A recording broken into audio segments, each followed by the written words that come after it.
بسم الله الرحمن الرحيم. الحمد لله رب العالمين، والصلاة والسلام على خاتم الأنبياء والمرسلين نبينا محمد وعلى آله وصحبه أجمعين. أما بعد، دعوة غور و فکر انما يتذكر أولو الألباب درس جاری ہے. آج کی نشست میں ایک نئے درس کا آغاز کرتے ہیں اور انشاءاللہ ایک ہی درس میں اس درس کو ختم کرتے ہیں. غامدیت، فتنہ یا روشن خیالی. غامدیت کیا ہے، کس کی طرف منسوب ہے؟ فتنہ ہے یا روشن خیالی ہے؟ بعض لوگ کہتے ہیں فتنہ ہے، جو ان کے مخالفین ہیں، اور دوسری طرف دوسرا گروہ کہتا ہے یہ روشن خیالی ہے.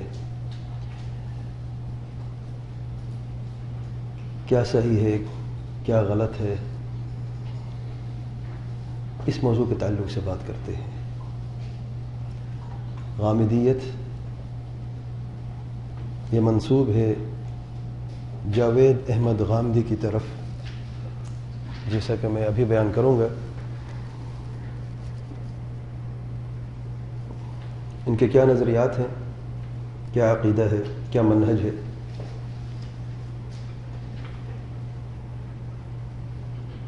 اور کوئی بھی شخص ہو،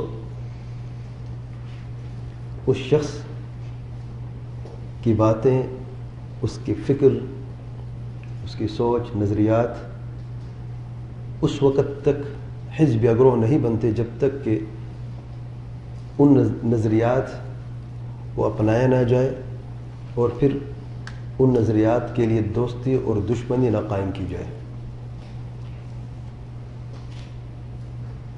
میرے نزدیک ایسے لوگ موجود ہیں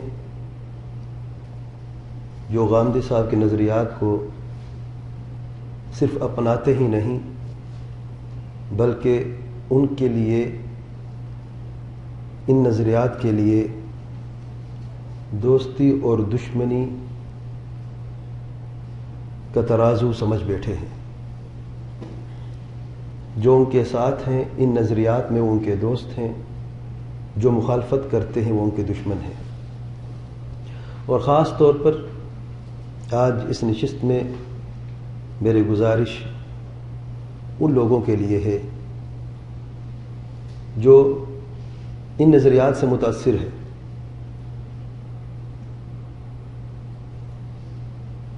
آج کی نشست میں انشاءاللہ انصاف سے کام لیں گے، انصاف کی بات کریں گے، افراط اور تفریط سے کام نہیں کریں گے. فیصلہ آپ لوگوں نے خود کرنا ہے.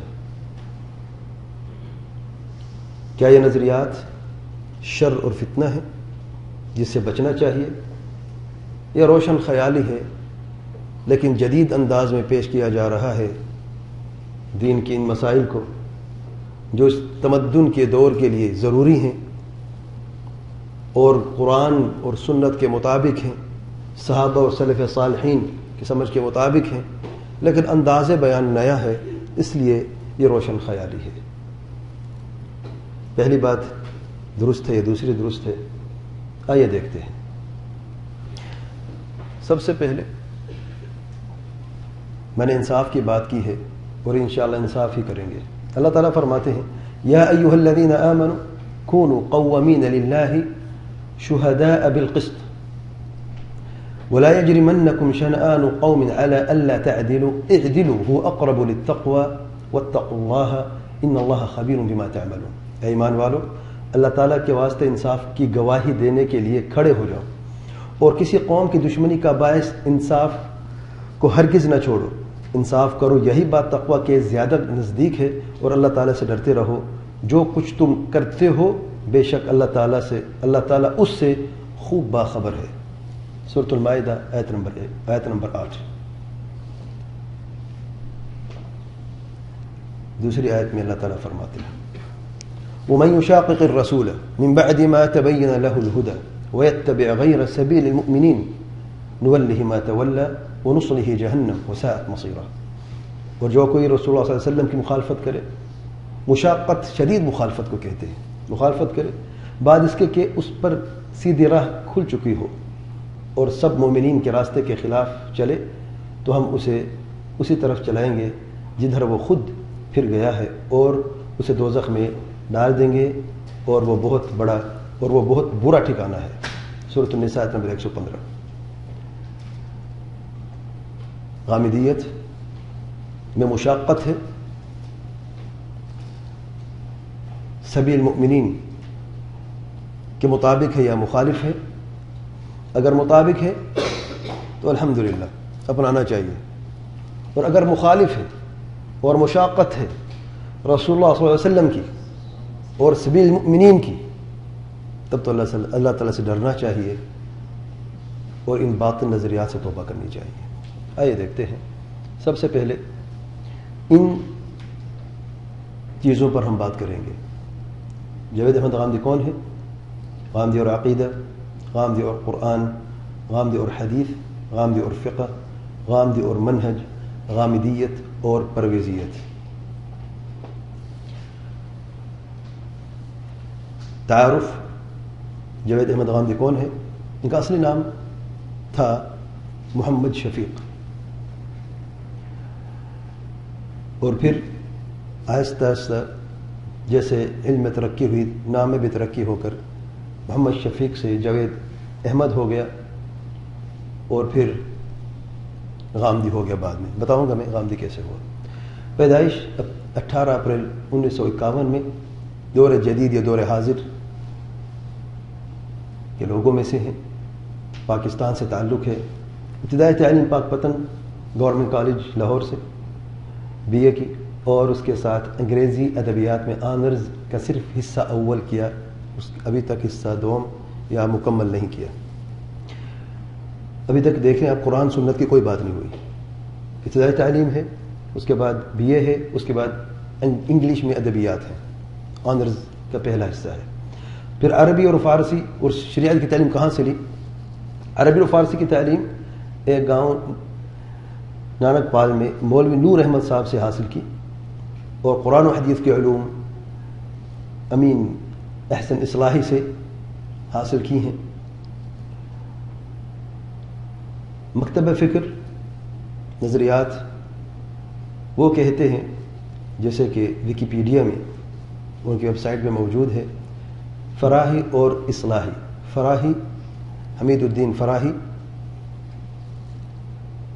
جو امین احمد اصلاحی کے استاد ہیں، اور اصلاحی سے مراد امین احسن اصلاحی جو ان کے براہ راست استاد رہے ہیں۔ میں سمجھتا ہوں کہ ان کا مکتبہ فکر نہ یہ ہے اور نہ وہ ہے، ان کا مکتبہ فکر غامدی ہے۔ جو ریڈ میں لکھا ہے یہ میری طرف سے ہے، دونوں سے مختلف ہیں۔ ابتدا انہی سے ہوئی، انتہا کچھ اور ہو گئی۔ ان کی بھی بہت ساری منہجی غلطیاں ہیں، فراہی صاحب کی بھی، اصلاحی صاحب کی بھی، لیکن غامدی صاحب نے تو پھر انتہا کر، جیسے کہ ہم آگے دیکھیں گے۔ بات انصاف کی ہے، میں خود نہیں بتانا چاہتا ابھی، ہم خود دیکھیں گے، پھر خود انصاف آخر میں کریں گے۔ شعب عمل کہتے ہیں اسلامی اسکالر ہیں، مفکر اسلامی ہیں، دانشور ہیں، مختلف ٹائٹل دیے گئے ہیں۔ امت میں 3 قسم کے لوگ رہتے ہیں، یا تو عالم ہے، یا طالب علم ہے، یا عامی جاہل ہے۔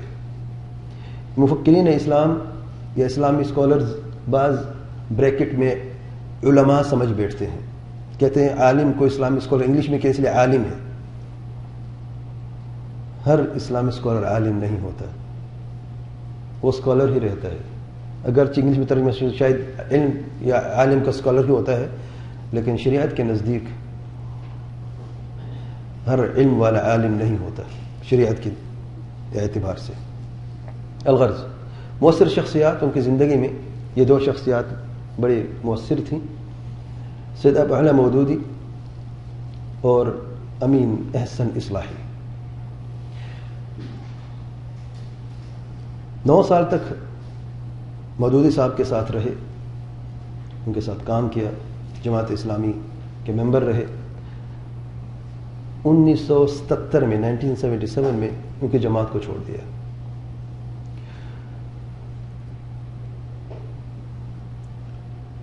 اگر جماعت اسلامی کا نظریہ ہے کہ ہم نے ان کو نکالا ہے، بہرحال جو کچھ وہ بتا رہے ہیں میں انہی کے قول کو لے رہا ہوں کہ انہوں نے خود چھوڑا ہے، جو کچھ بھی ہو اللہ اعلم، لیکن چھوڑا ہے انہوں نے. اور اپنے استاد امین احمد اصلاحی کے تعلق سے لکھتے ہیں کہ میں نے امین احمد اصلاحی کو سب سے پہلے 1973 میں دیکھا، 1973 میں، اور پھر کسی اور کی طرف نہیں دیکھا. اتنی متاثر ہوئی ان کی تعلیمات سے. اور تدبر القرآن یہ تصنیف امین احسن اصلاحی صاحب کی، انہوں نے 22 سال لگائے اس تفسیر کو لکھنے میں، 22 ایئرز، 22 سال تدبر القرآن کے نام پہ. بہت ہی اس کتاب میں منہجی غلطیاں موجود ہیں. الغرض ہمارا یہ موضوع نہیں ہے.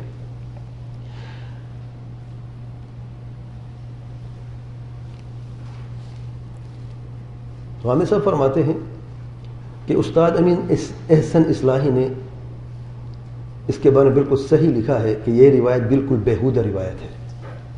رجم کے تعلق سے صحیح بخاری کی روایت جو متفق علیہ روایت ہے، ان کے بارے میں اپنے استاد کے بارے میں فرما رہے ہیں اور اتفاق کر رہے ہیں کہ یہ روایت بالکل بیہودہ ہے.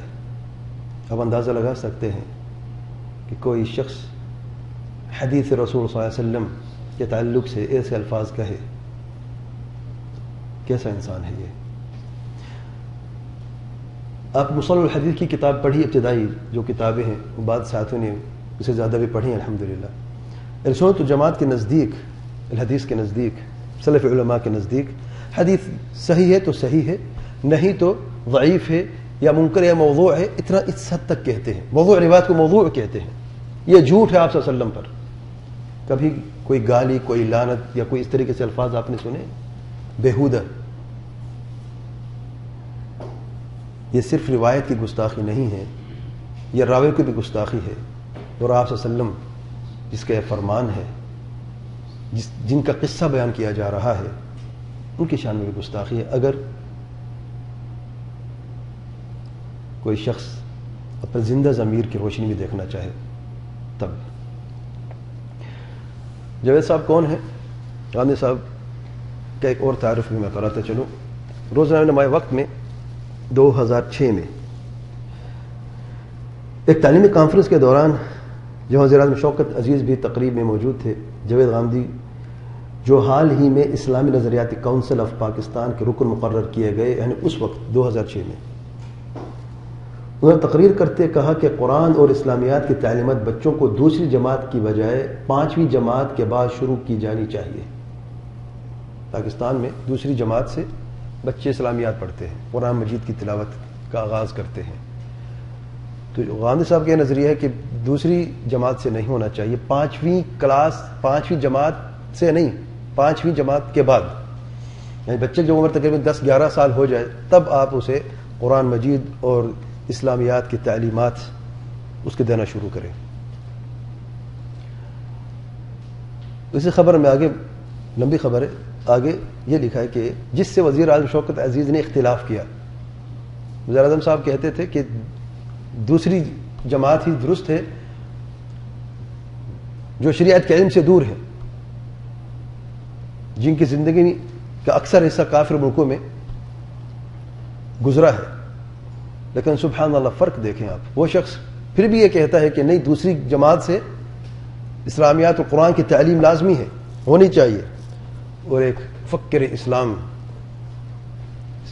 اسکالر صاحب کہتے ہیں کہ نہیں، 5ویں جماعت کے بعد ہونا چاہیے.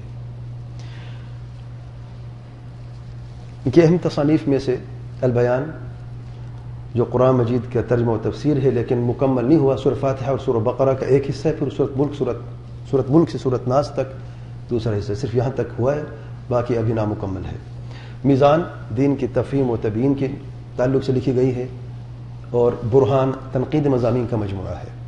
اور اکثر آپ دیکھیں گے آج کی نشست میں ان دو کتابیں میزان اور برہان سے اکثر ریفرنسز اور حوالے دیے گئے ہیں. آئے دیکھتے غامدی صاحب کا عقیدہ کیا ہے. نمبر 1، ان سے سوال کیا گیا کیا جنت میں صرف مسلمان ہی جائیں گے یا کوئی نیک غیر مسلم بھی جا سکتا ہے؟ نوٹ کریں سوال میں، یا کوئی نیک غیر مسلم بھی جا سکتا ہے؟ جواب میں فرماتے ہیں جنت میں جانے کا معیار قرآن میں ہے، حدیث ہے نہیں، قرآن میں ہے. سنیں ذرا، خدا اور آخرت پر یقین، یہ نمبر 1، اچھے اعمال کرنا نمبر 2، اور جرائم سے دور رہنا نمبر 3۔ یہ معیار ہے جنت میں جانے کا۔ خواہ وہ مسلمان ہو، یہودی ہو، کسی بھی مذہب کو ماننے والا ہو، جنت کا حقدار ہے۔ ارکان ایمان 6 ہیں، اور عقیدے کے علم میں ABC اگر کسی نے علم حاصل کرنا ہے، جس کو عقیدے کی ABC آتی ہے، وہ اس معاملے میں غلطی نہیں کرتا۔ رحمک اللہ۔ ارکان ایمان 6 ہیں، اگر ایک رکن پر ایمان نہیں تو کسی رکن پر بھی ایمان نہیں، پھر اللہ تعالیٰ پر بھی ایمان نہیں۔ یہاں پر 2 ارکان کی بات ہو رہی ہے، اللہ تعالیٰ پر ایمان پہلا رکن ہے، آخرت پر ایمان 5واں رکن ہے، باقی 4 ارکان کہاں ہیں؟ اس کی ضرورت نہیں ہے۔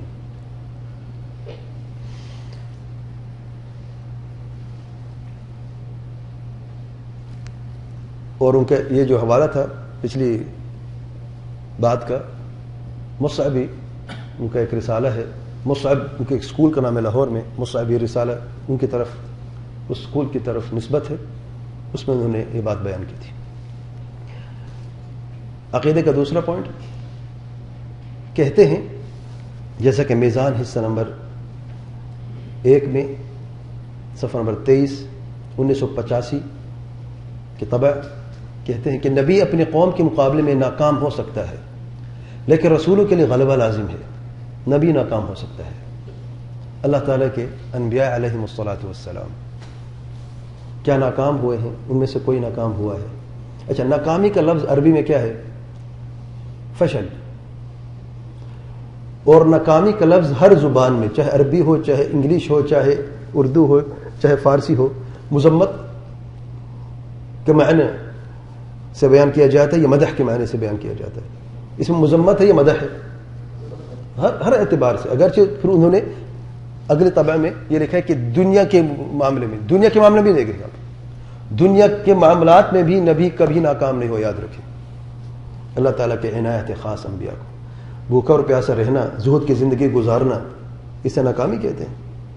یا اللہ کے راستے میں اگر کسی نبی کو قتل کیا جائے یا کسی رسول کو قتل کیا جائے، گویا کہ غامدی صاحب کے نظریے کہ رسولوں کو قتل نہیں کیا گیا بلکہ صرف انبیاء کو قتل کیا گیا ہے۔ سورۃ المائدہ میں، سورۃ آل عمران میں جب یہودیوں کا ذکر کیا اللہ تعالیٰ نے، تو اس میں یہ بھی اللہ تعالیٰ نے ان سے سوال کیا کہ کیوں قتل کیا رسولوں کو تم لوگوں نے، مذمت کرتے ہوئے، شدید مذمت کرتے ہوئے۔ الغرض پھر ناکام انسان کب ہوتا ہے؟ مجھے بتائیں۔ جو کام آپ کو سونپا جائے، اگر وہ آپ کام نہیں کرتے، اس میں آپ سستی کاہلی سے مظاہرہ کرتے ہیں، وہ کام کرتے ہیں، یا بزدلی سے کام کرتے ہیں۔ میں یہ نہیں کہہ رہا، فشل کا عربی آپ دیکھ لیں معنی کیا ہے، جیسے کہ فیروز آبادی نے اور دیگر علماء لغت نے لکھا ہے، فشل کے معنی میں ناکامی کے جو معنی بیان کیا ہے اس میں بزدلی ہے، سستی ہے، کاہلی ہے، کمزوری ہے، یہ معنی ہے۔ کیا انبیاء کمزور تھے، بزدل تھے، نعوذ باللہ سستی سے کام لیتے تھے؟ ان للہ و انا الیہ راجعون۔ انسان کب ناکام ہوتا ہے؟ جب جو کام اس کے ذمے لگایا جاتا ہے وہ کام نہیں کرتا اور پیچھے رہ جاتا ہے، تب تو کہا جا سکتا ہے کہ یہ ناکام ہوا۔ مجھے یہ بتائیں، ہدایت، دلوں کی ہدایت، دلوں کا پھیرنا انبیاء کے ہاتھ میں ہے یا انبیاء کے رب کے ہاتھ میں ہے؟ اللہ تعالیٰ فرماتے ہیں انک لا تہدی من احببت، اے میرے پیارے پیغمبر صلی اللہ علیہ وسلم، تو جسے پسند کرے اسے ہدایت نہیں دے سکتا۔ اور دوسری آیت میں انک لا تہدی الی صراط مستقیم، اگر ہدایت کے معنی رہنمائی ہے، لوگوں کو حق کی طرف بلانا ہے، تو انبیاء نے کیا ہے، رسولوں نے بھی کیا، اور بہترین طریقے سے کیا ہے۔ اور ان جیسا کوئی بھی دنیا میں نہ عالم آ سکتا ہے بیان کرنے والا، اور نہ کبھی آئے گا کبھی۔ اور اگر ہدایت سے مراد دلوں کو پھیرنا، تو پھر انبیاء کے کیا قصور اگر لوگوں نے سنا نہیں ہوتا؟ کوئی قصور ہے؟ قصور تب ہوتا اگر حق کو چھپاتے یا حق کو لے کے نہ جاتے، تب تو قصور ہے۔ لیکن کیا کسی نبی نے ایسا کیا ہے؟ نہیں، واللہ کسی نے نہیں کیا، ممکن ہی نہیں ہے۔ المصطفین الاخیار، اللہ تعالیٰ کا چناؤ ہے، اور اللہ تعالیٰ کیسے لوگ چنے گا؟ جو ناکام ہو جائیں گے. سبحان اللہ. اور آپ یہ بھی جان لیں کہ انبیاء کی تنقیس یہ راستہ یہودیوں کا راستہ ہے، نصارہ کا راستہ ہے، روافض کا راستہ ہے. واللہ یہ راستہ کبھی بھی اہل سنت جماعت کا راستہ نہیں ہوا. یہ سلف کا راستہ نہیں ہے. اللہ کی قسم میں کھا رہا. کوئی بھی آپ کتاب اٹھا کے دکھا دیں کس سلف عالم نے کبھی کسی نبی کی تنقیس کی ہو. لیکن اہل بدعت کا یہی طریقہ رہا ہے ہمیشہ. الغرض انبیاء کے تعلق سے یہ عقیدہ ہے غامدی صاحب کا. عقیدے کا تیسرے پوائنٹ میں فرماتے ہیں عیسیٰ علیہ السلام وفات پا چکے ہیں، اور یہ میزان حصہ اول صفحہ نمبر 21 1985 میں واضح کہ عیسیٰ علیہ السلام وفات پا چکے ہیں، نازل ہو گئے. اور قیامت بڑی نشانیوں میں سے صحیح مسلم کی روایت میں آیا ہے وہ نزول عیسیٰ علیہ السلام. اور 2008 میں کہتے ہیں ایک جلیل القدر پیغمبر کے زندہ آسمان سے نازل ہو جانے کا واقعہ کوئی معمولی واقعہ نہیں ہے. صحیح ہے، کوئی معمولی تو نہیں ہے نا، بات تو ٹھیک ہے. لیکن سنیں، لیکن موقع بیان کے باوجود اس واقعے کی طرف کوئی ادنی اشارہ بھی قرآن کے بین الدفتین کسی جگہ مذکور نہیں ہے. یہ واقعہ تو قرآن مجید میں ہے ہی نہیں. اگر قرآن مجید میں یہ واقعہ نہیں کہ دوبارہ نازل ہوں گے، نازل ہونے کا لفظ قرآن میں نہیں ہے. دفتین ہیں دونوں جو جلد ہیں ابتدا سے انتہا تک نہیں ہے. علم و عقل اس خاموشی پر مطمئن ہو سکتے ہیں، اس سے باور کرانا آسان نہیں ہے. علم و عقل ہونا تو ہم نے نہیں ہونا، ہم کہاں مطمئن ہوں گے، کوئی دلیل ہی نہیں ہے. حدیث کا انکار جب ہوتا ہے تو پھر ایسی باتیں ہوتی ہیں. کہتے ہیں قیامت کے قریب کوئی امام مہدی نہیں آئے گا. امام مہدی کا بھی انکار ہے.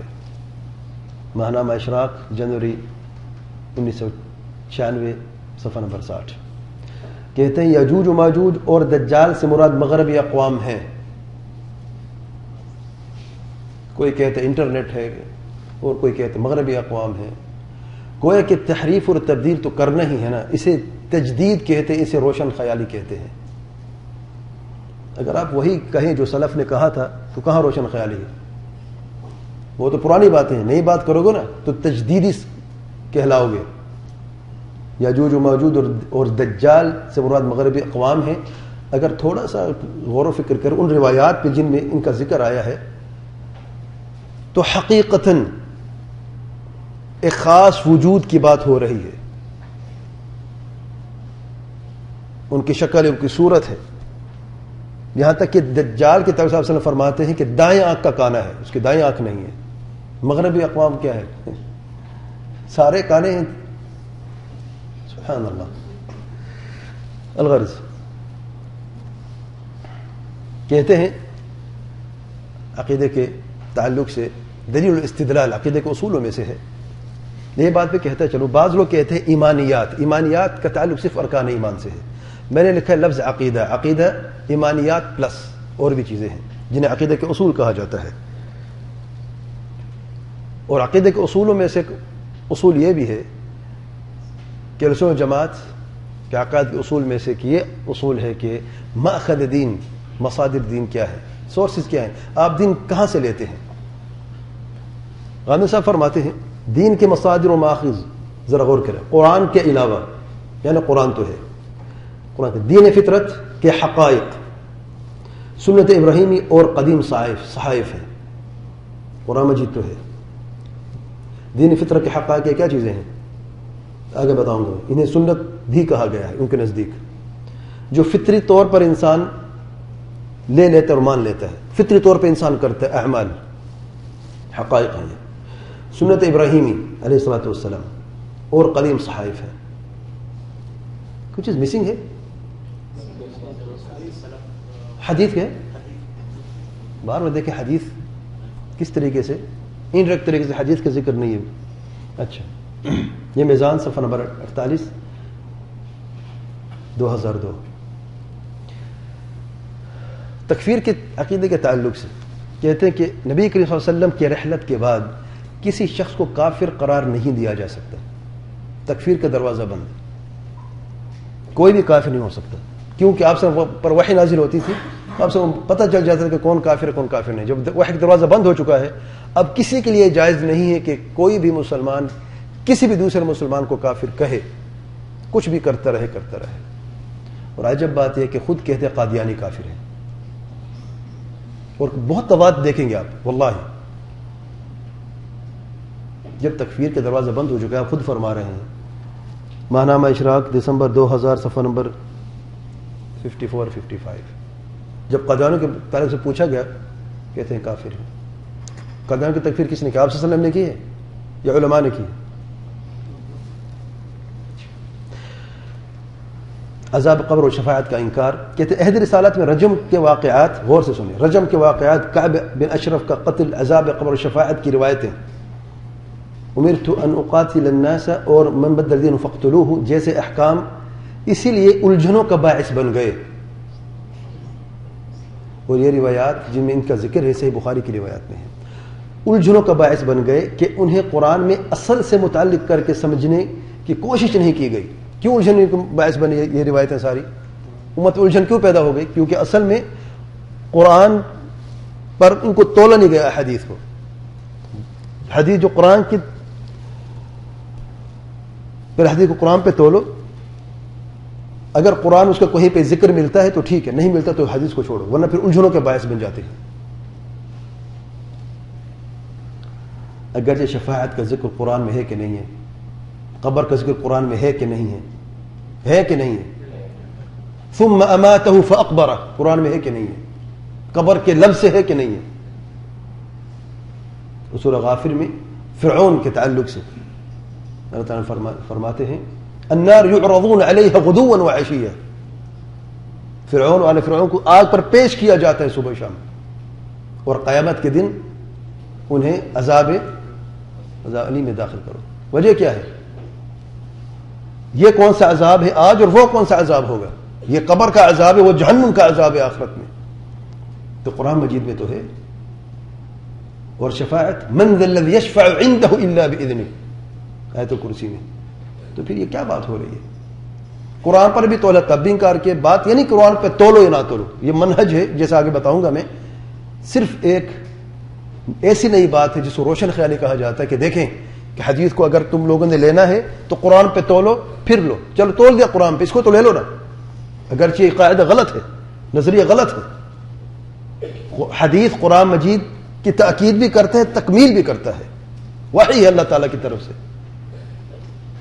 ورنہ اگر آپ حدیث کو خارج کر دیتے ہیں, اللہ کی قسم نماز نہیں پڑھ سکتے تم لوگ, وَأَقِيمُوا الصَّلَاةَ پہ عمل نہیں کر سکتے, اللہ کی قسم میں کھا رہا ہوں. اور نہ ہی طہارت کر سکتے ہو صحیح طریقے سے, جیسے کہ طہارت کرنے کا حق ہے. لیکن تول لیا قرآن پہ, تو آپ کی بات سن کے تول لیا قرآن میں. اگر قبر کے عذاب کا ذکر بھی, شفاعت کا ذکر, پھر انکار کیوں کیا ہے؟ کہتے ہیں حدیث احاد عقیدہ اور عمل میں حجت نہیں. عجب بات دیکھیں ذرا, حدیث احاد عقیدہ اور عمل. معتزلہ کہتے ہیں عقیدے میں, معتزلہ کہتے ہیں حدیث احاد عقیدے کے مسائل میں حجت نہیں ہے. اشاعرہ اور ماتریدیہ, کلابیہ, جتنی بھی اہل الکلام ہیں, اہل الفلسفہ ہیں, سب یہ کہتے ہیں. عجب بات دیکھیں آپ ذرا, روشن خیالی یہ ہے کہ ایک لفظ اور بڑھا دیں. تجدید کی بات ہو رہی ہے نا, دور حاضر ہے, تمدن کا دور ہے, ماڈرنائزیشن کا دور ہے, کہ ایک اور ماڈرن کر کے ایک اور لفظ بڑھا دیا, عقیدہ اور عمل. گویا کہ پوری شریعت ہے کہ نہیں؟ حدیث کے باقی کو وجود چھوڑا ہے. نبی کریم صلی اللہ علیہ وسلم کہتے ہیں, نبی کریم صلی اللہ علیہ وسلم کے قول و فعل اور تقریر و توصیف کی روایتیں جو زیادہ تر اخبار احاد کے طریقے پر نقل کی ہوئی ہیں, ان کے بارے میں یہ بات تو بالکل واضح ہے, ان کے بارے میں تو یہ بات بالکل واضح ہے کہ ان سے دین میں کسی عقیدہ و عمل کا کوئی اضافہ نہیں ہوتا. میزان طبع نمبر 100 مئی 2008.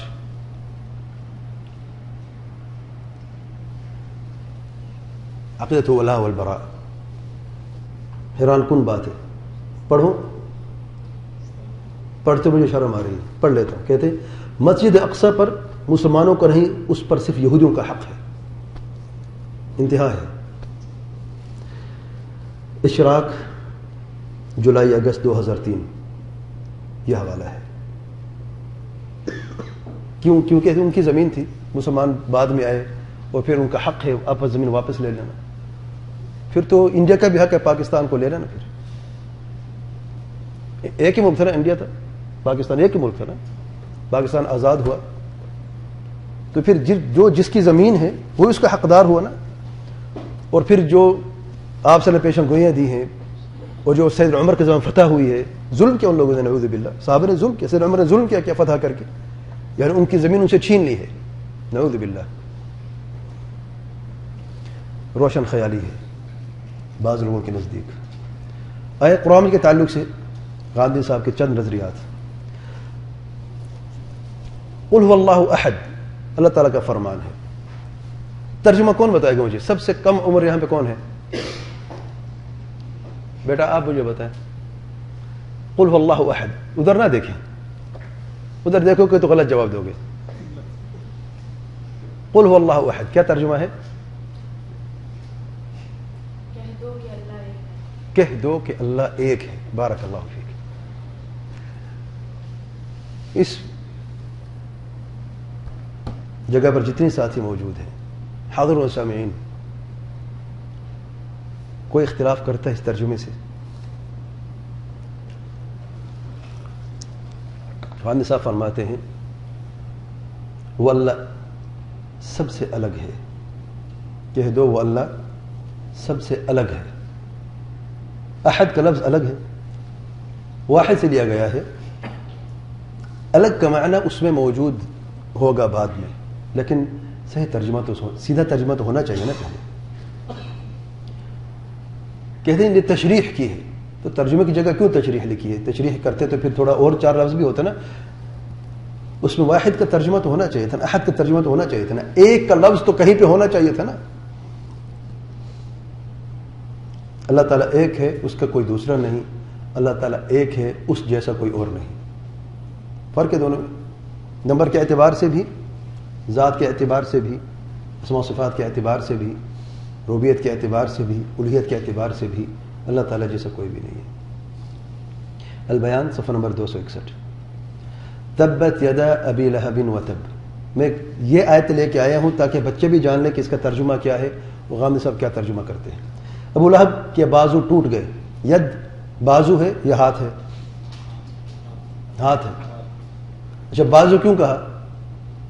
کیونکہ عربی زبان میں ید ہاتھ کو بھی کہتے ہیں، بازو کو بھی کہتے ہیں، اور پورے ہی ہاتھ کو بھی کہتے ہیں.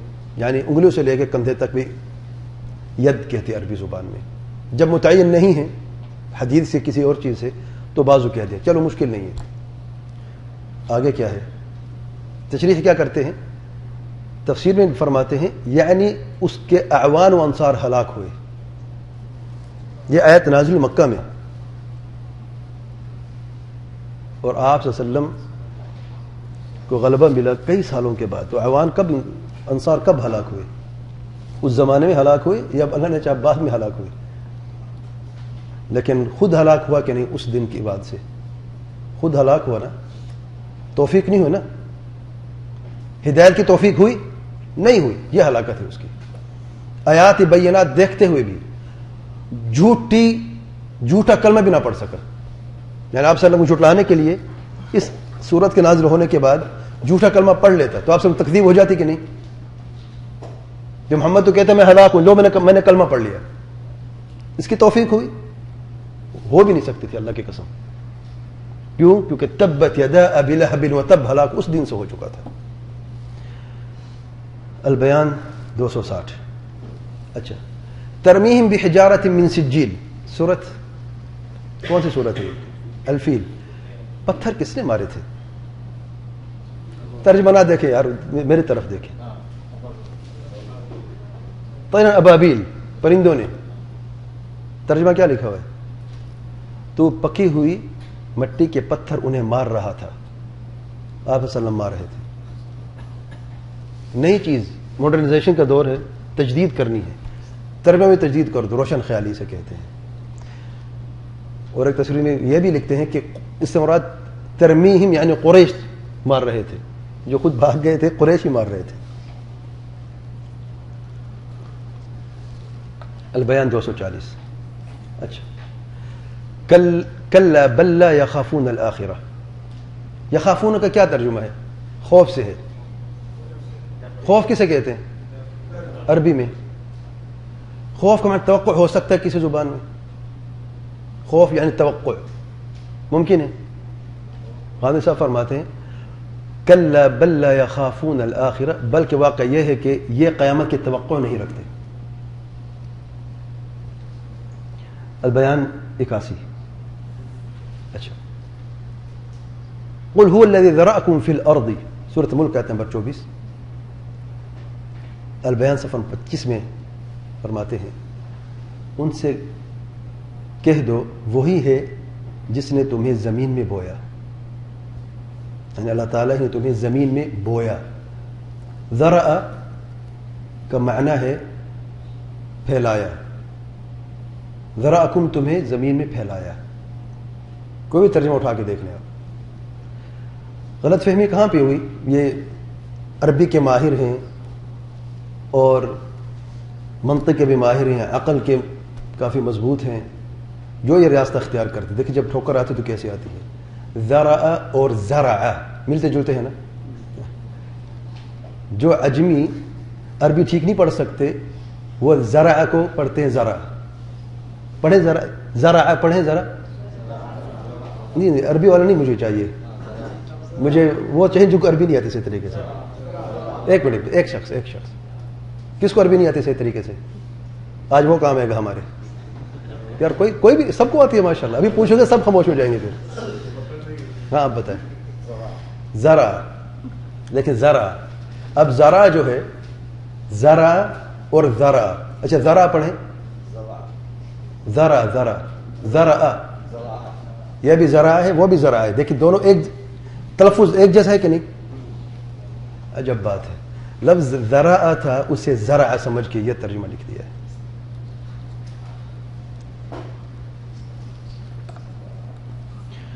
اپنی تفسیر البیان میں اصرار کرتے ہیں کہ سورۃ النصر مکی صورت ہے. اس سورۃ النصر مکی مدنی ہے، اجماع ہے. آپ کوئی تفسیر کی کوئی کتاب اٹھا کے دیکھ لیں اہل سنت کی، اجماع ہے کہ سورۃ النصر مدنی ہے. اور کب نازل ہوئی؟ فتح مکہ کے بعد. سبحان اللہ. لیکن روشن خیالی ہے، ایک نئی بات جب تک نہیں آئے گی، مخالفت نہیں ہوگی اجماع کی اور عام مسلمانوں کی، تو پھر روشن خیالی کیسے ہوگی؟ یہ غلطی کیوں بار بار ہوئی ہے؟ کہتے ہیں میزان صفحہ 24 میں کہ اس قرآن کے الفاظ کی دلالت، ذرا غور سے سنیں، اس قرآن کے الفاظ کی دلالت اس کے مفہوم پر بالکل قطعی ہے. کیا مطلب ہے؟ کہ جو لفظ قرآن مجید میں بیان کیا گیا ہے اس کا مفہوم اس لفظ کے اندر ہے، باہر نہیں ہے. باہر سے نہیں سمجھ سکتے آپ اسے. جو لفظ ہے مفہوم اس کے اندر ہے، بس قطعی ہے. کس اعتبار سے؟ ثبوت کے اعتبار سے نہیں. وہ تو ہم جانتے کہ ایک ایک لفظ قطعی ثابت ہے، کوئی شک و شبہ نہیں. جو شک کرتا ہے کہ الحمد قرآن مجید کا حصہ نہیں، وہ دائرہ اسلام سے خارج ہے. ایک لفظ کا منکر تو بات وہ نہیں کرے. ذرا غور سے سمجھے. بعض لوگ دھوکہ کھائے، وہ کہتے نہیں، وہ تو آپ بھی تو کہتے ہیں، آپ کو علماء بھی تو کہتے ہیں قرآن مجید قطعی طور پر ثابت ہے. ہم کہتے ہیں قطعی طور پر ثابت ہے، لیکن قطعی طور پر کیا ہر ایک لفظ کا معنی بھی وہی ہے؟ کہتے ہیں اس قرآن کے الفاظ کی دلالت اس کے مفہوم پر بالکل قطعی ہے. جو کچھ کہنا چاہتا ہے پوری قطعیت کے ساتھ کہتا ہے، اور کسی معاملے میں بھی اپر مدعا بیان کرنے سے ہرگز قاصر نہیں رہتا. اس کا مفہوم وہی ہے جو اس کے الفاظ قبول کر لیتے ہیں. وہ نہ اس سے مختلف ہے نہ متباین. اس کے شہرستان معانی تک پہنچنے کا ہی دروازہ ہے، اور وہ اس کے الفاظ ہیں. ایک ہی دروازہ ہے بس، الفاظ، اور کوئی بھی نہیں ہے. وہ اپنا مفہوم پوری قطعیت کے ساتھ واضح کرتے ہیں. یہ عین غلط ہے، ہاں ہے، ٹھیک کر دیں، غلطی ہوگی پرنٹنگ میں. میزان صفحہ نمبر 24. قرآن کو سمجھنے کا بہترین طریقہ نمبر 1 قرآن ہے، نمبر 2 حدیث رسول اللہ علیہ وسلم ہے، صحیح حدیث ہے، نمبر 3 صحابہ کرام کے اقوال ہیں، نمبر 4 ان کے بعد جو سلف کے اقوال ہیں. یہ طریقہ ہے، یہ تاصیل ہے قرآن مجید کی جو علوم ہے، اگر کوئی بھی قرآن کی کتاب اس کوئی بات کرنا چاہتا ہے تو یہ اس کی ابتدا، یہ ABC ہے اس کی. صرف لفظ سے لفظ کا معنی نکالنا بس ممکن نہیں ہے. قرآن مجید میں ایسے الفاظ بھی ہیں جن کا معنی معروف ہے، سماء، ارض، جبال، شمس، قمر، چاند ہے، سورج، زمین، آسمان، کوئی اور معنی ہے نہیں ہے. الصلاۃ، کیا معنی ہے صلاۃ کا؟ نماز بھی ہے، دعا بھی ہے. ان اللہ وملائکته یصلون علی النبی صلی اللہ علیہ وسلم واقیموا الصلاۃ، یہ کون سی صلاۃ، وہ کون سی صلاۃ ہے؟ اچھا، اقیموا الصلاۃ کیسے نماز قائم کریں؟ اقیموا الصلاۃ میں طریقہ موجود ہے. جتنی بھی عمومات ہے قرآن مجید کی، اگر لفظ کے اندر سب کچھ موجود ہے، مفہوم پورا موجود ہے، تو پھر ہم دین پہ عمل کر سکتے ہیں. اچھا، ہاتھ کی بات آئی تھی. اللہ تعالیٰ فرماتے ہیں کہ چور مرد اور عورت کے ہاتھ کاٹ دو. ٹھیک ہے، فقطعوا ایدیہما، ہاتھ، ید بات آ گئی نا. کون سا ہاتھ کاٹنا ہے، کہاں سے کاٹنا ہے، کب کاٹنا ہے، اس لفظ کے اندر موجود ہے، قطعی طور پہ موجود ہے. سبحان اللہ. کوئی بازو کاٹ لے، کوئی کوہنی سے کاٹ لے، کوئی دایاں کاٹ لے، کوئی بایاں کاٹ لے، کوئی ہتھیلی سے کاٹ لے، کوئی 1 ریال میں کاٹ لے، کوئی 100 ریال میں کاٹ لے. اختلاف ہوگا کہ نہیں؟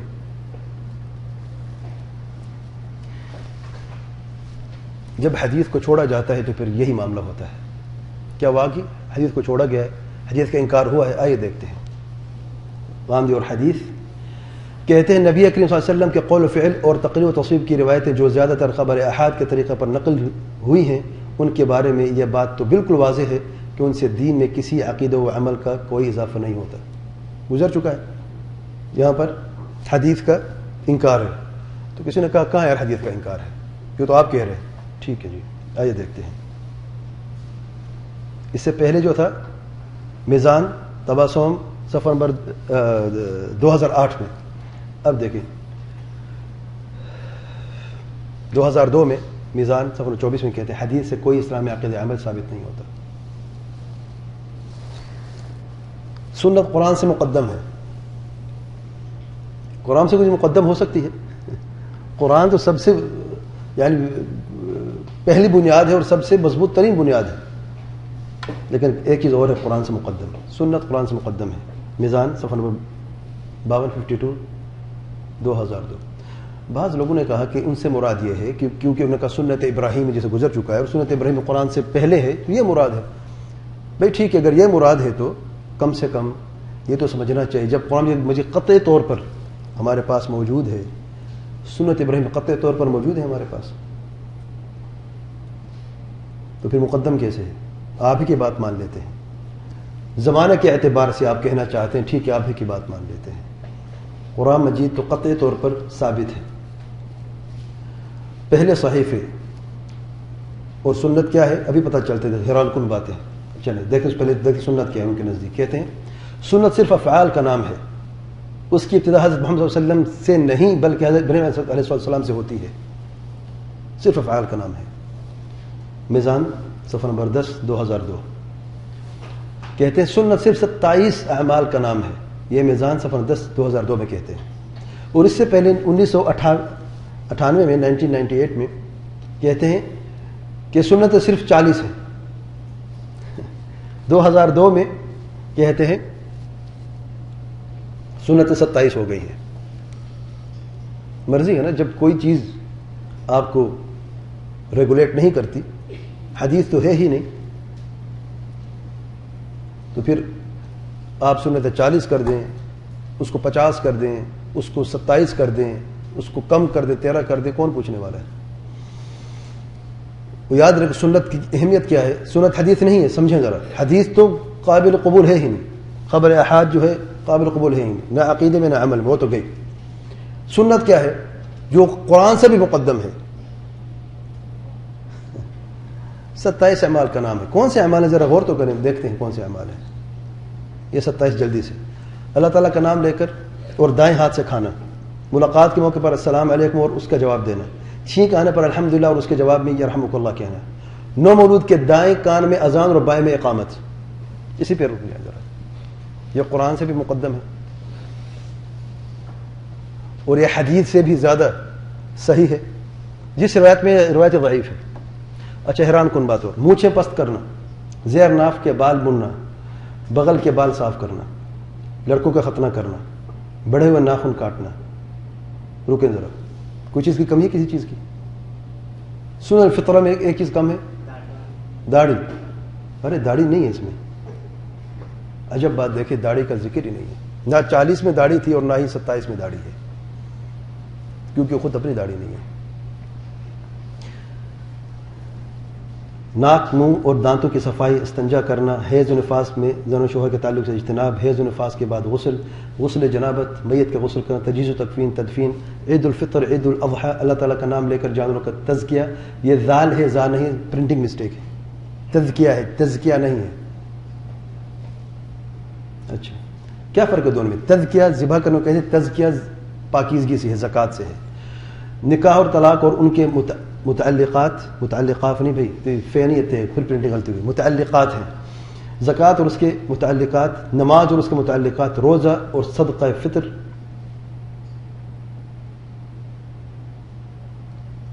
اعتکاف، قربانی، حج، عمرہ اور ان کے متعلقات. 27 کہتے ہیں سنت یہی ہے اور اس کے بارے میں یہ بالکل قطعی ہے کہ ثبوت کے اعتبار سے اس میں اور قرآن مجید میں کوئی فرق نہیں ہے.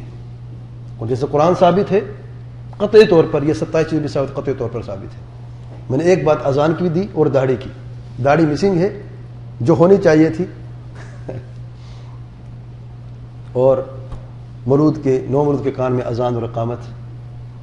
اذان کے تعلق سے اختلاف ہے، اقامت کا تو ضعیف ہے، تو اس پہ کافی لوگوں کا اس پہ اتفاق بھی ہے. یعنی جو اذان کو سمجھتے ہیں نو مولود کے دائیں کان میں اذان دینا، اختلاف ہے. حدیث علماء کا بھی اختلاف ہے. اقامت کے تعلق سے حدیث علماء کا تو اتفاق ہے کہ وہ ضعیف روایت ہے. الغرض میزان صفحہ نمبر 10 2002. حدیث کے تعلق سے فرماتے ہیں دین کے مصادر ماخذ قرآن کے علاوہ دین فطرت کے حقائق سنت ابراہیم قدیم صحائف ہے. حدیث کا ذکر ہی نہیں ہے، پہلے گزر چکا ہے. رجب کو متعلق غامدی صاحب کا اعتراض ہے کہ استاد امین اصلاحی نے اس بارے میں بالکل صحیح لکھا ہے کہ یہ روایت بالکل بیہودہ روایت ہے، پہلے بھی گزر چکا ہے. نعوذ باللہ. یہ ان کے چند فقہ کے تعلق سے دیکھتے ہیں. جب حدیث کو نکال دیں آپ تو دیکھیں پھر فقہ میں ہم کیا سمجھیں گے، دین کو کیسے سمجھیں گے. آئیے دیکھتے ہیں. کہتے ہیں زکوٰۃ کا نصاب منصوص و مقرر نہیں ہے. قانون عبادات صفحہ 119 2005. اسلام میں موت کی سزا صرف 2 جرائم، قتل نفس، یہ حمزہ یہ نہیں، جرائم ہے، غلطی ہوئی ہے، قتل نفس اور فساد فی الارض پر دی جا سکتی ہے. صرف 2 ہے. کون سی باقی ہے؟ مرتد اور زانی محسن، شادی شدہ زنا کرنے والا. برہان صفحہ نمبر 143 2006. دیت کا قانون وقتی اور عارضی تھا، اب نہیں ہے. برہان صفحہ نمبر 18-19 2006. مرتد کے لیے قتل کی سزا نہیں ہے. برہان 140 2006. شادی شدہ اور کنوارے زانی دونوں کے لیے ایک ہی حد 100 کوڑے ہے. رجم کے بارے میں کہتے ہوں بیہودہ ہے، نعوذ باللہ. اب تو کیا بچے گا؟ یہی بچے گا نا پھر. برہان صفحہ نمبر 299-300 2006. شراب نوشی پر کوئی شرعی سزا نہیں، موج کرو، کوئی شرعی سزا نہیں ہے. برہان صفحہ نمبر 138. روشن خیالی کی بات ہو رہی ہے نا، روشن خیالی سے کہتے ہیں. برہان صفحہ 138 2006. سور کی کھال اور چربی وغیرہ کی تجارت اور ان کا استعمال شریعت میں ممنوع نہیں. میزان 168 2002. کھانے کی صرف 4 چیزیں ہی حرام ہیں: خون، مردار، سور کا گوشت اور غیر اللہ کے نام کا ذبیحہ. میزان صفحہ نمبر 311 2006. کتے کا گوشت حلال ہے؟ نہیں یار، ہنسنے کی بات نہیں ہے، میں دین کی بات ہو رہی ہے. حقیقت صرف 4 ہیں، اس میں کتا شامل ہے جی، گدھا شامل ہے، کوکروچی شامل ہے. نہیں، چینی جو ہے نا، چینی سب کچھ کھاتے ہیں. دیکھا کبھی آپ نے؟ پتہ ہے آپ کو؟ پتہ نہیں اس فتوے پہ عمل کرتے ہوں گے، پتہ نہیں. کہتے ہیں اگر میت کی اولاد میں صرف بیٹیاں وارث ہوں تو ان کو والدین یا بیوی یا شوہر کے حصوں سے بچے ہوئے ترکے کا تہائی حصہ ملے گا. 2/3 کا بچے ہوئے حصے کا تہائی. اللہ تعالیٰ کیا فرماتا ہے کتنا ہوگا؟ بچے ہوئے حصے میں سے ہوگا یا پورے ترکے میں سے 2/3 ہوگا؟ پورے ترکے میں سے ہوگا. میزان صفحہ 168 2002. غیر مسلم بھی مسلمانوں کے وارث ہو سکتے ہیں. 171 میزان 2006. عورت کے لیے دوپٹہ یا اوڑھنی پہننا شرعی حکم نہیں. روشن خیالی ماہنامہ اشراق مئی 2002 صفحہ 47. موسیقی اور گانا بجانا بھی جائز ہے. روشن خیالی ہے ماہنامہ اشراق مارچ 2007. عورت مردوں کی امامت کرا سکتی ہے نماز میں. ماہنامہ اشراق مئی 2005 صفحہ نمبر 35. اسلام میں جہاد و قتال کا کوئی شرعی حکم نہیں. جہاد کا مکمل انکار. میزان صفحہ نمبر 264 2002. جب ہم جہاد کی بات کرتے ہیں تو کہتے ہیں اس کے شروط اور ضوابط ہیں. لوگ کہتے ہیں جہاد کے منکر، ان کے بارے میں کیا کہو گے؟ آئے دیکھتے ہیں غام صاحب کا منہج کیا ہے. بعض لڑے بار بار میں جو گزر جو وہیں سے ہم منہج نکالیں گے.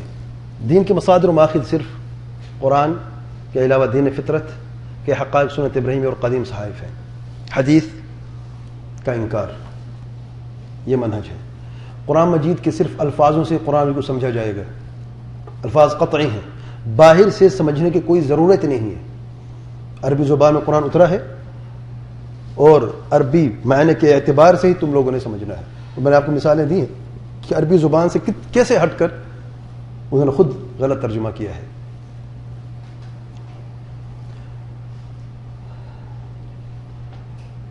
بعض روایات جن میں رجم، کعب شریف کا قتل، عذاب قبر، شفاعت کی روایتیں جیسی روایات جو ہیں یہ الجھنوں کا باعث بن جاتی ہیں کیونکہ قرآن مجید پر نہیں تولا جاتا. اصل اصول یہ ہے کہ قرآن مجید پر پیش کریں، اگر مطابق ہے تو لیں، نہیں تو چھوڑیں. یہ فہم کی بات ہو رہی ہے قرآن اور حدیث.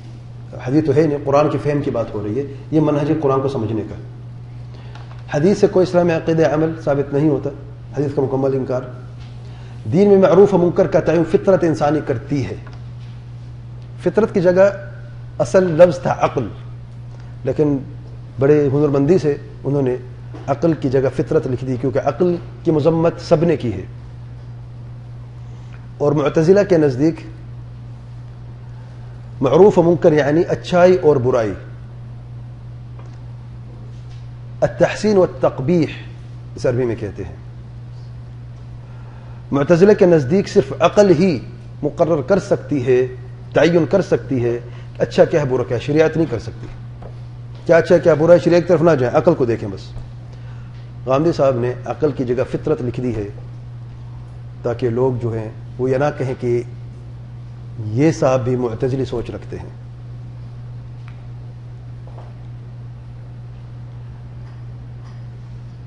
اور اشاعرہ کہتے ہیں صرف شریعت کر سکتی ہے، اور حق بات یہ ہے کہ شریعت اور عقل دونوں کر سکتی ہیں، لیکن وہ عقل جو عقل سلیم ہو، قرآن سنت سے غذا ملی ہوئی ہو، قرآن سنت کو پہچانتی ہو، قرآن سنت کی حدود کے اندر رہنے والی عقل ہو. معروف وہی ہے جو اللہ تعالی نے ہمیں اور آپ صلی اللہ علیہ وسلم نے ہمیں بیان فرمایا. منکر وہی ہے جسے ہمیں آگاہ کیا گیا ہے، روکا گیا ہے.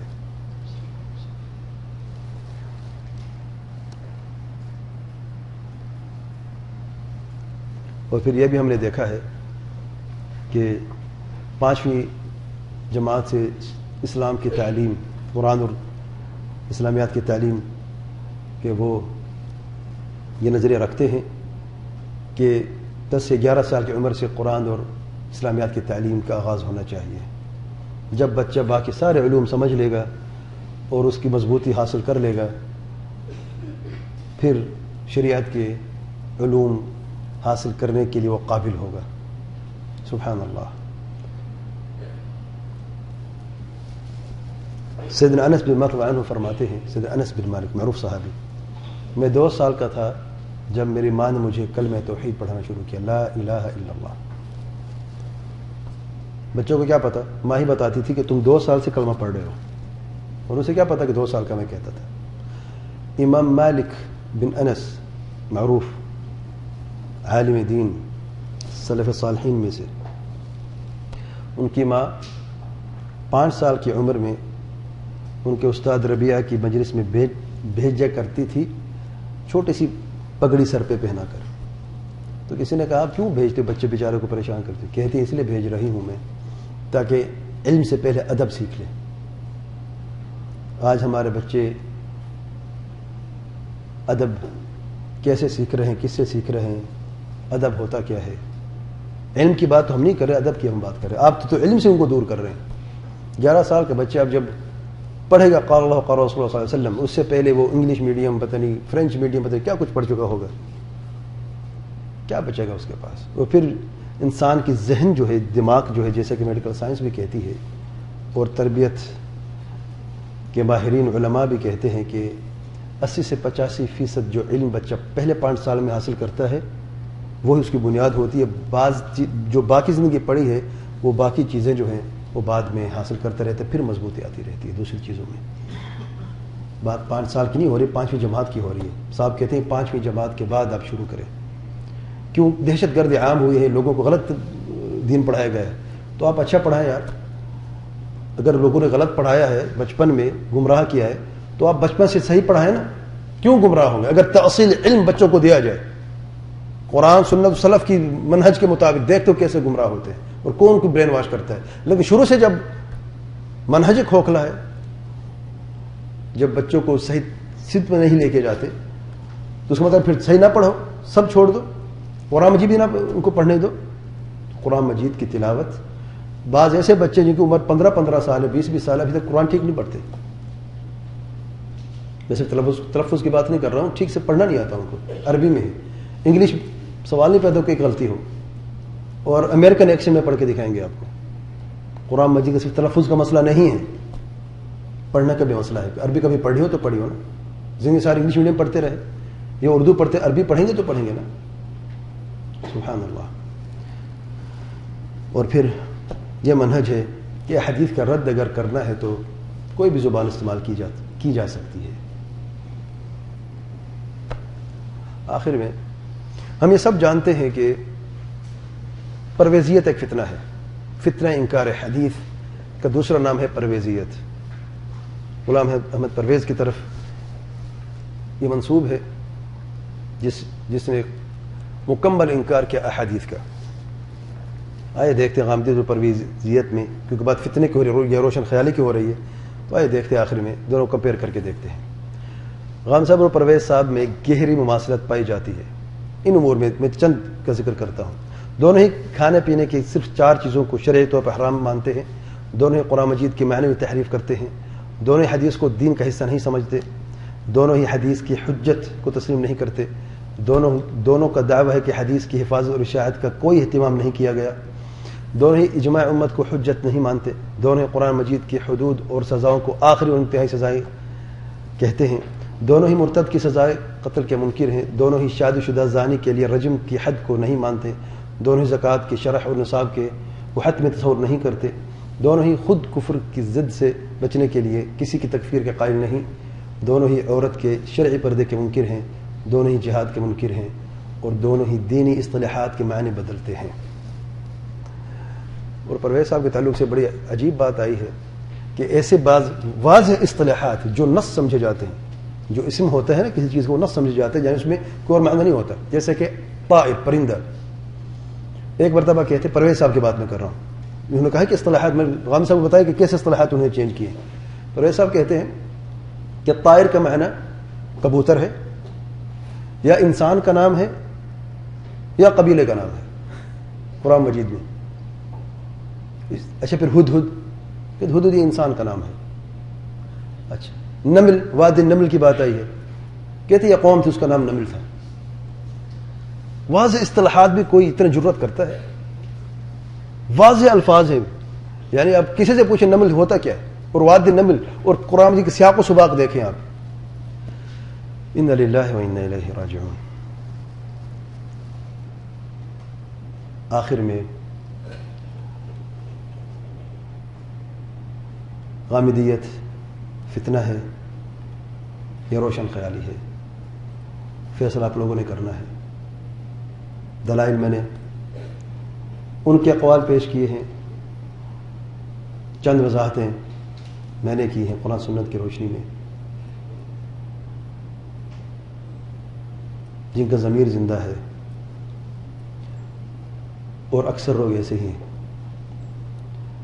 اور جو حق کو سمجھنا چاہتے ہیں اور اکثر وہ حق کو ہی سمجھنا چاہتے ہیں.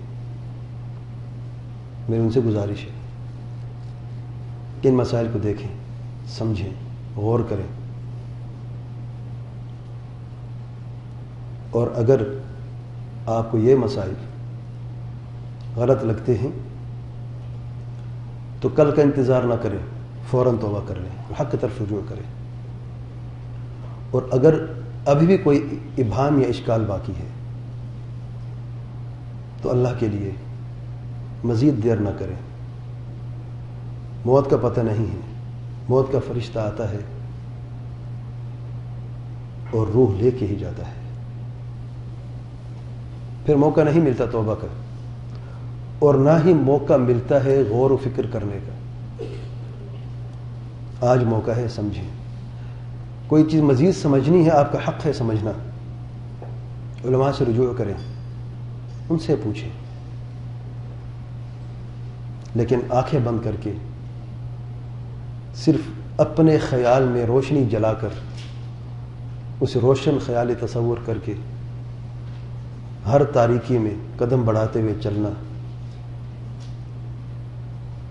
یہ کم سے کم ایک سمجھدار مسلمان، باضمیر ایمان والے عقل مند مسلمان کی زندگی نہیں ہو سکتی.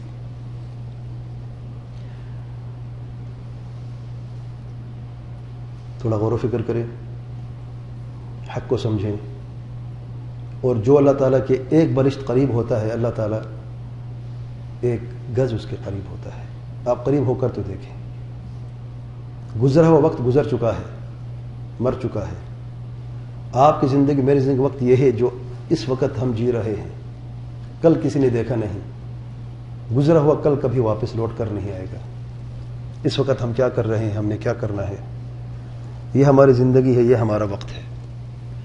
میں اللہ تعالیٰ سے دعا کر دوں اللہ تعالیٰ ہم سب کو علم فہم صالح کی توفیق عطا فرمائے، قرآن اور سنت پر چلنے کی، سلف صالح کو منہج سمجھ اس پر عمل کرنے کی توفیق عطا فرمائے. واللہ اعلم. سبحانک اللہم وبحمدک، اشہد ان لا الہ الا انت، استغفرک واتوب الیک.